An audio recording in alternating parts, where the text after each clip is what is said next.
Good morning, good afternoon, good evening. Whenever you happenstance in this Truth Bomb Riff, I'm joined by the Power Mighty Mouse from Chicago, standing at 4 foot 8 3/4. I think she told me, Roseanne Rabiola Mile, and we're recording this on Wednesday, November 5th, 2025. Approximately, I guess it's going to be about 5:30 p.m. Eastern, and then I guess that would be 2:30 Pacific, roughly. So, Roseanne, I wanted to talk to you briefly. Obviously, in between a bunch of stuff, you can see just got off a mountain bike ride. Even though you didn't know that, I'm just dressed in a way that I would be mountain biking. And another warm day. So don't tell me there's no climate change, my friends. But I thought we should record pretty quickly because one, our numbers on YouTube are beginning to spike, which is incredible. We're up a staggering 80% from last month, which is just amazing. So people are checking out all of the things that are starting to unfold because we've got some incredibly important information. But considering what took place yesterday, that a lot of people, I think, are both excited about, but obviously, I don't know about obviously, but it feels like there's a collective sort of hangover in a way because of all of the information, or I should say, good news from the Democratic sort of blue wave that took place last night as a giant FU middle finger to all things Donald Trump and these MAGAs and all things the fascism that's happening. And I thought it'd be worthwhile for us to have a quick dialogue based on what we're both seeing, given what we've been trying to do the whole time. Now, I just want to set you up with this real quick, okay? So, what I saw last night in the aftermath was a couple of things that I wasn't sure I completely fully gestated in advance, but what appeared to be kind of a national media sort of framing, but it's complicated given some of the elements that I'm going to bring into the dialogue. First and foremost, starting with mainstream media. So I was watching quite a bit of Rachel Maddow and Lawrence O'Donnell, and then the others that I don't particularly want to mention, but I will. Jen Psaki and the guy who does the Ari Melber and those types of things, who I consider just mouthpieces of the DNC. And what I saw was a bit of a relief, no, not a bit, a huge relief that whatever they might be kind of staking as their sort of position from No Kings forward is that a blue wave has proved that Americans of all stripes are rebelling against obviously all things MAGA and Donald Trump. Okay, that's the narrative. But the second part of that was, and we've seen a distinct, obviously, split between the Democratic Socialist of Zoran Mandani, which got the lion's share of the national media, because I think that a lot of Bernie's, things that have been successful throughout the years, of which you were a part of course, but boots on the ground and all of those types of things, not to mention kind of the built-in mechanics of New York socialists that have existed over 100 years sort of thing, right? So there was something that they were working with. And when I look in the background of Zoran, I see his mom as a well-known filmmaker, even though I don't know much of her stuff, candidly. But his father was, I think, kind of like an international studies professor at Columbia. And, they're part of, I would say, the upper crust in terms of academia, right? The intelligentsia of Manhattan sort of thing that's been around for a long time. So between those two sort of structures, there was a significant, infrastructure to be able to make things happen. And plus, there was just a bunch of freaking thieves running in. I can't call the guy Curtis Sliwa, as part of that. I mean, that guy's been around since the 70s, trying to rid crime on subways is the way I remember that guy going back literally to the 70s, right? And he's always been a part of the New York scene. But of course, all things Cuomo reminds me of all things that you talk about by way of what you grew up with in Chicago, which would be the Daily Machine. And then, of course, we had those 13 episodes of sexual harassment and just kind of the grotesqueness of all things Cuomo out, on the offshoot, the backside of all things, the COVID, because of all of the things that were happening in the senior centers and so forth. I think many elderly people died that were associated with Cuomo's mistakes and that sort of thing. So there was a lot of baggage, but we both know Manhattan is filled to the brim with the biggest financial criminals on planet Earth. Not even London is ahead of New York at this stage of the game. And I say that because it was impressive that this campaign really, decried as a social democrat, Muslim, a guy who comes from, the academic New York scene, at least his family. He came out of the state legislature, and really his sort of connection with people who didn't vote in the 2024 election was a big deal, right? Because he was connecting with a lot of minorities, he was connecting with a lot of folks in their real issues, and the main sort of initiative of his campaign was affordability. And the least affordable city in the United States, one of the worst in the entire country, right? So it was a winning campaign from that standpoint. And of course, he's charismatic and all of those things that came with it. Plus, he started getting momentum. And it was really fantastic, all things considered. But really, when we take into composite the campaigns about, basically rent control, free healthcare. Well, I should not say free healthcare, excuse me. Free, what's the word I'm looking for? Assistance with Childcare. children. I was Childcare. and transportation as well. But like let's just say young families can have assistance from the state or the city, I should say, with their children and those sort of things, so they can work. And and what it ultimately became, and this is the point that I'm trying to get to, right, is AOC gave her delivery that was slightly different than all things Rachel Maddow, and of course Jen Psaki, who said the quiet part out loud, as AOC was delivering what I saw in this past tour, the anti-oligarchy tour with that I went to in person with Bernie Sanders and AOC. And I've always said that they get 2 out of the 9 precepts that we deliver right? And the rest of it's rather vague. And I've always been critical, even though I'm a fan of Bernie, but I've known Bernie since my first film, where I let him close my first film, which is available for free, called Forward 13, Waking Up the American Dream. And you can see what Bernie was saying basically in 2013, which is almost the exact same thing he's saying today, right? But I know that Bernie has all the details that we have, and he's never stuck his flag in really doing what needs to be done to purge corruption. Now, here's my position. We are in a dramatically new place by way of what the country wants. Now, this BlueWave yesterday, the thing that blew me away more than anything else was I think the Supreme Court justices in Pennsylvania that were all Democrats that got reelected, given the billionaire sort of initiative. But of course, Prop 50 in California, and then of course, all of the Democratic governors. And I do have to say, one of which came out of the CIA. That's another discussion based on what we've done in the truth bombs throughout. But all of that being equal, my friend, and now you're going to run with this, right? You take me from your reaction from last night and what everybody's setting up in context to what we are professing by way of the Clean New Deal, and try to put those things together for everybody that's listening, because we know there's a lot more of you guys listening than ever before. So thank you for tuning in. That's right. And number one, I don't watch mainstream media. I've been voting since you've been 4 years old. Okay. I know that people are fickle. People pay attention when they want to pay attention.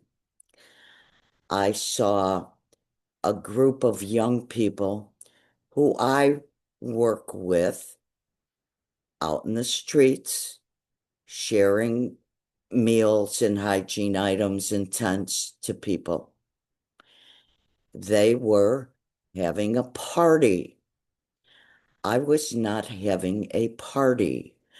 I was on Blue Sky last night and this morning telling people, okay, this particular thing happened, of which I will say the Supreme Court justices in Pennsylvania are the most important, followed by elections in Mississippi, where they are only 1 vote away from a frickin' super majority to do a lot of things. Okay. So I'm looking at Prop 50.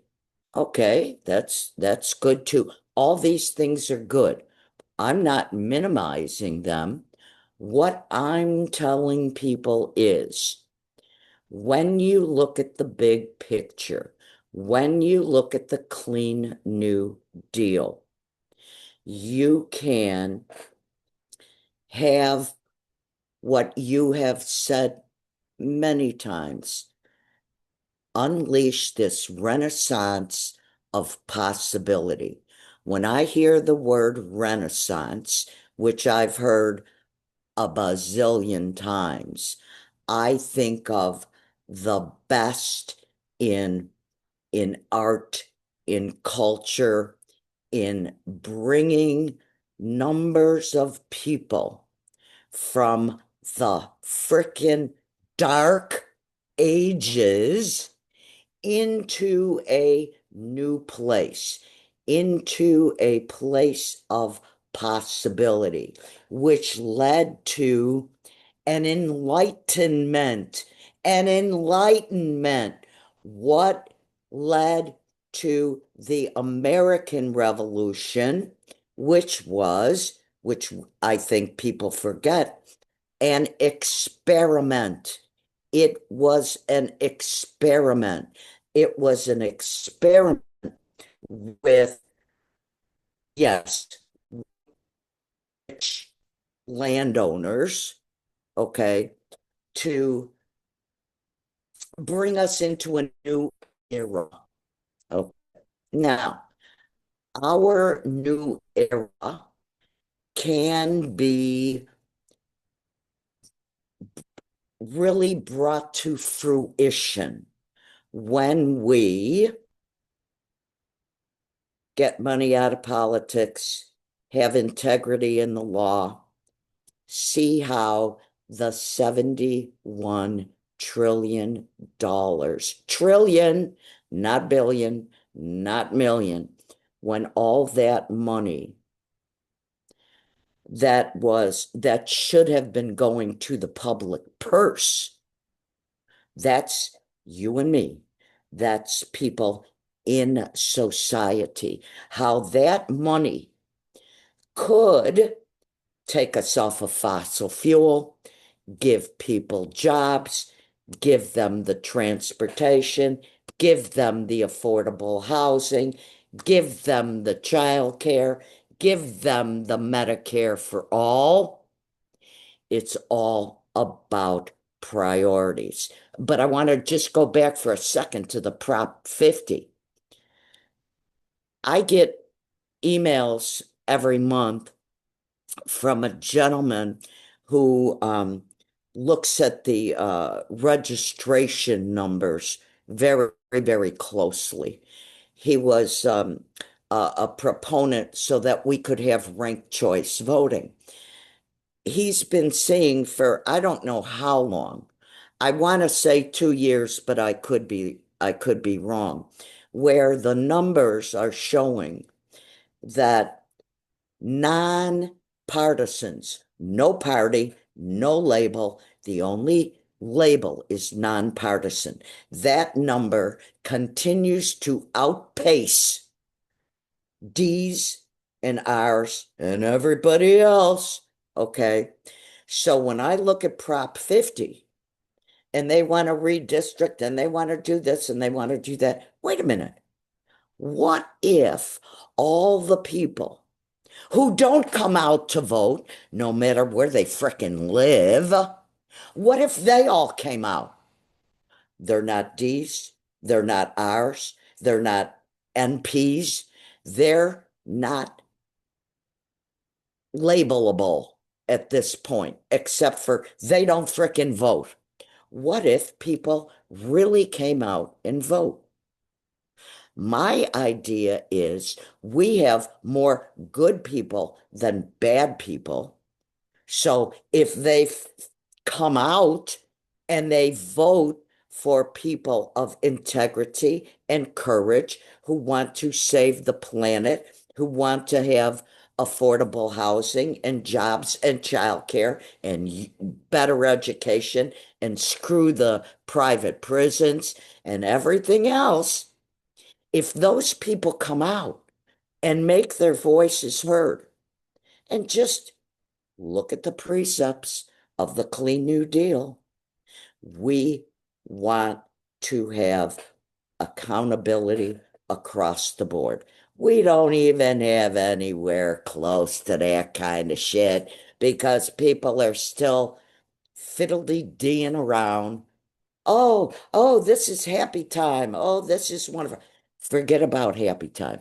Okay. You want to bask in whatever you want to bask in. Okay. But what about tomorrow? What about today? What about right now? I'm worried about working.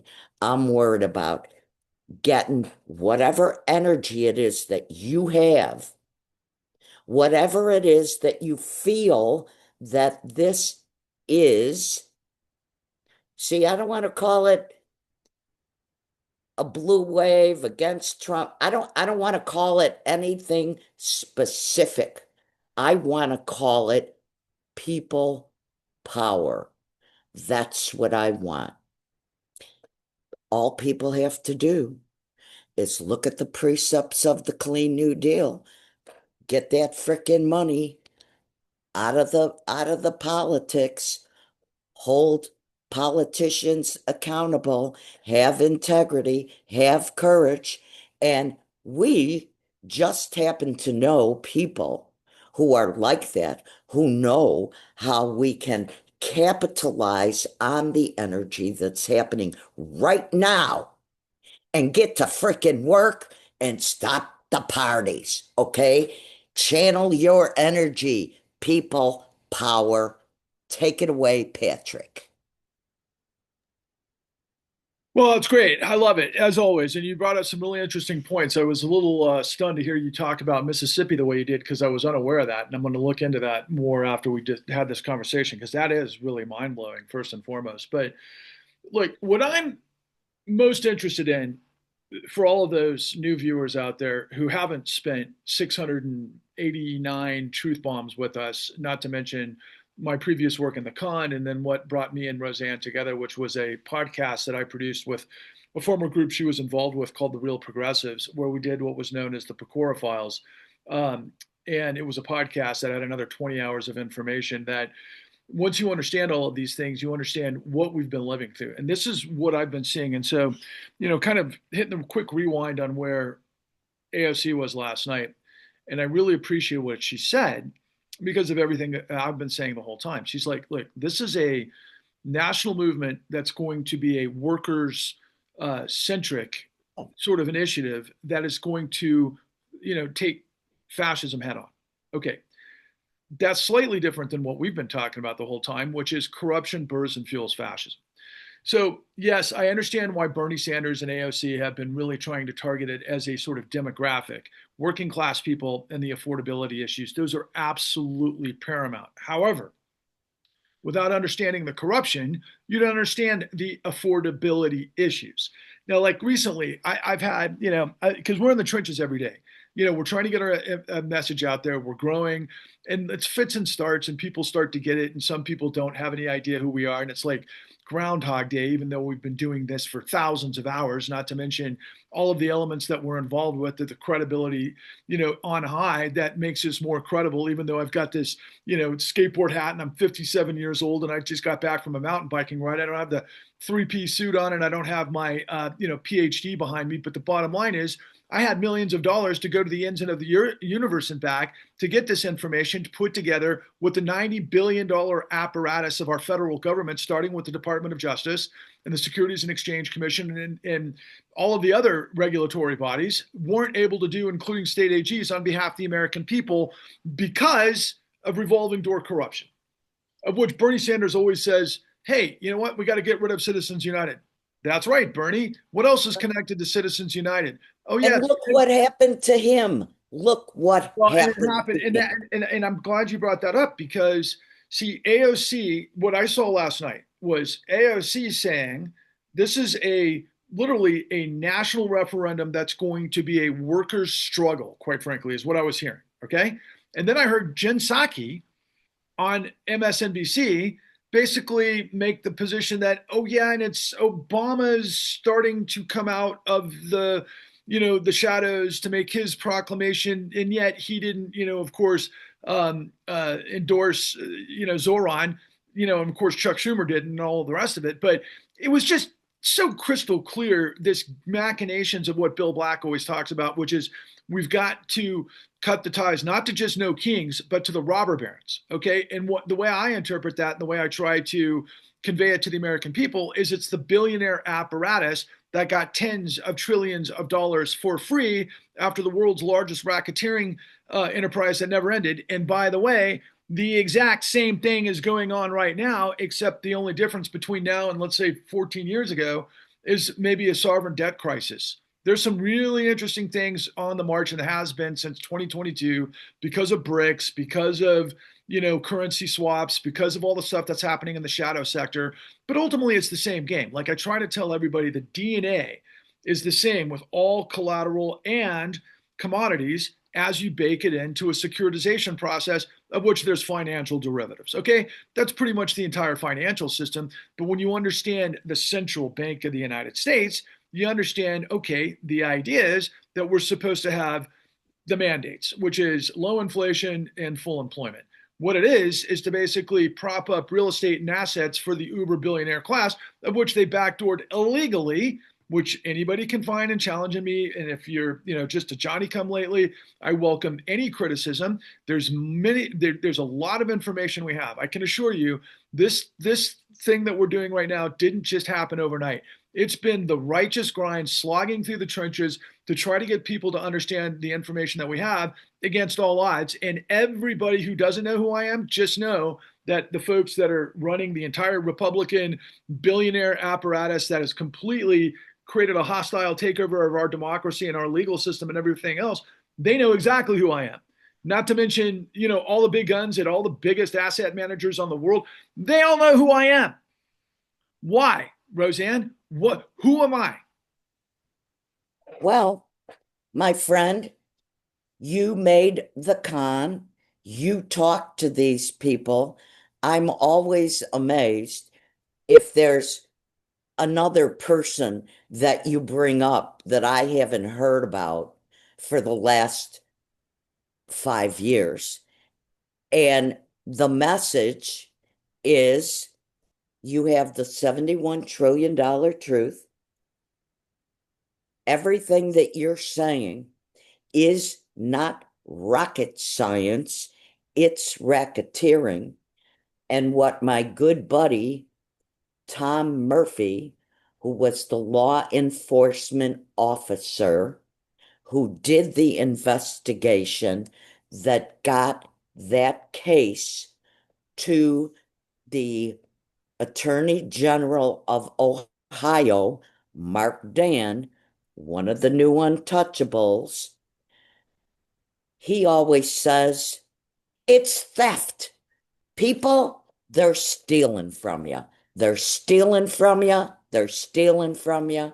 They're stealing from you. Like the Beastie Boys said back in the 90s, you listen to all y'all, it's a sabotage. Look, my name is Patrick Lovell, and I am the producer with the $71 trillion truth. Nobody on your feed has the information I have. Nobody. Now, we're building a consensus with really, really smart people that are suddenly starting to see the light. And we're going to be having more exposure. But the core group here that has been involved for some time, please, you got to understand, especially those of you, who lean towards socialism. I continue to try to educate you to this fact. We have socialism for the criminal class. That's what I'm trying to tell you. So when we're talking about affordability issues, you got to understand nothing happens without what we're talking about. But there's more. Donald Trump and this administration has waged war on renewables. They've not only waged war on progress because of Dobbs and because of education and destroying all science and everything that matters to us as a superpower and as, really, quite frankly, a civil society. They're turning us into an authoritarian state. Not turning, they already have. They just have a few things left to basically quash. But we've got unconstitutional initiatives that have ice in the streets, and I could go on and litigate this while Donald Trump is getting billions of dollars behind the scenes while starving 40 million Americans and getting 300 more million dollars or 350 million dollars in a pay to play scenario and getting rid of or pardoning CZ and saying on 60 Minutes that I don't know, who he was, but he had $2 billion in my coffers at Liberty Financial. I mean, the corruption is insane and what these people are missing, right? So AOC got it right. But Jen Psaki is like, yeah, but we need Obama to save us. No, Obama, what he didn't do allowed all of this stuff to happen, which I had to fill in the blanks because, quite frankly, it was his Justice Department that quashed this whole thing. That then I think led to, this is my theory, that all the criminals of the world were like, oh, wait a second. If there's no law for the financial system and we know exactly what they were doing and we benefited, we're going to take it ourselves. And Right. that's what they're doing. And they're going to collapse the dollar. They're trying to collapse the economy. It's absolutely crystal clear. And so when Roseanne said, look, what we got to do is purge the misery of tyranny to unleash the renaissance of possibility, the only way you can do that is with the Clean New Deal that you can find at www.thecleannewdeal.org. The country is ready for a revolution against the pollution of corruption for the clarity of truth. And that's what this is. We've got the truth soup to nuts and it's literally beyond anything your wildest imagination. And I think what's so hard for people to really gestate and accept and get their heads around, unless they're like you, Roseanne, which you've actually gone the distance. You know, all of the information that I've put out there with the work that we've done to create that we said the con, which of course I just announced recently has been sidelined for some very questionable purposes, or at least it's not free anymore. And unfortunately, all the American people buy our lies. And that's the seminal work that gets you to understand who the new untouchables are and why what we're doing and I announced at No Kings and what we're doing that the likes of Ezra Levin and Leah Greenberg can't do at Indivisible because they're also in some way compositely kind of hedged because what Bill Black always says is we've got to nip the robber barons as well. The bottom line is when the billionaires are puppeteering us and they've got all of these things that are, they're just playing us all like a fool. And the bottom line of democracy is an informed populace that takes power into its hands to say, wait, I'm not going to let them piss on my head anymore and tell me it's rain because they must have thought I was some kind of new fool. And so when you have the truth, you're bulletproof. Take us home. That's right. And I want people to simply take a few moments, look at the precepts of the Clean New Deal, take 17 minutes and 57 seconds and watch Patrick Lovell's speech on October 18th, which I filmed in Salt Lake. Okay, 17 minutes and 57 seconds. That's all you got to do. Are you concerned about the climate? Are you concerned about money in politics? Are you concerned in a corrupt SCOTUS? Are you concerned in education, fossil fuel, everything? It's all connected. And you, Fascism. well, see, it's all connected. It's all connected. I don't care who you are, where you are.